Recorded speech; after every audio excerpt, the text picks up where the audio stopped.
Now let's look into how we can read faster and better.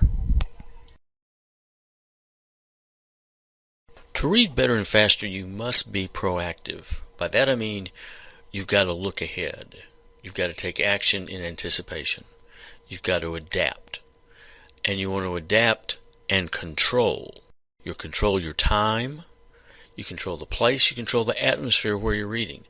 You're not going to be in the same place when you're reading a chemistry text as when you're reading a novel or when you're reading casually. So control everything you can about your reading environment.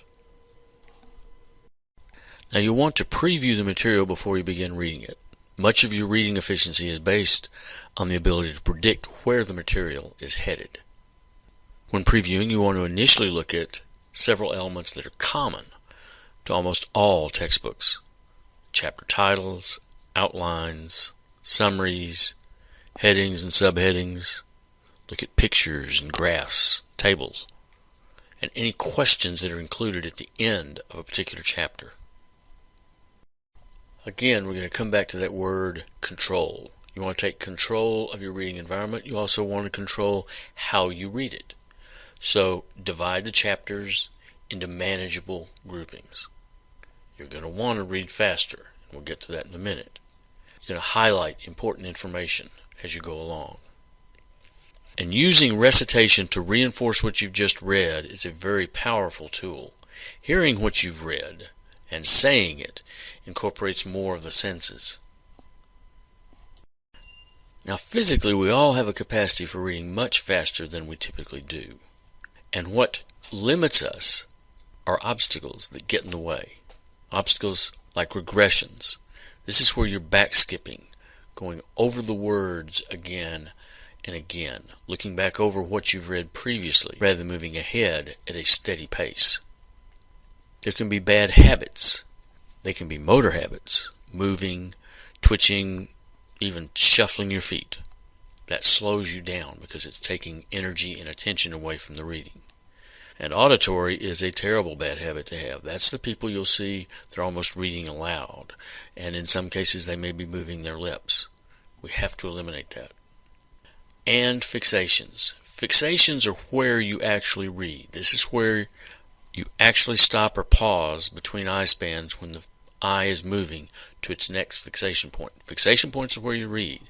And so what we want to do is increase the speed between fixations, and you want to be able to fixate better than just word by word.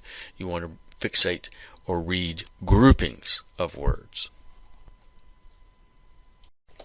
Okay, so how are we going to eliminate the obstacles? The first thing we're going to do is we're going to increase eye span. Eye span is the number of words that you take in as you look at the words, as you perform a fixation. And we'll increase thought units by using the words in context. We'll group the words according to the context. And then we're going to increase the number of words we see and increase our efficiency by working on return eye sweep. When you get to the end of a sentence or end of the line on a written page, your eye kind of meanders back to the other side. You have a chance to pick up stray words. Well, we're going to use pointers. As you read faster, you'll learn to rely on your increased recognition of how words are configured, because configuration is a phenomena that helps us read and interpret and understand words by deciphering the stimuli we encounter as we're reading. It's kind of an inherent capacity. Check this example of configuration out. Despite the fact that none of these words are spelled right, you can understand what it's saying. So now we're going to move on and show you specific techniques for actually reading faster.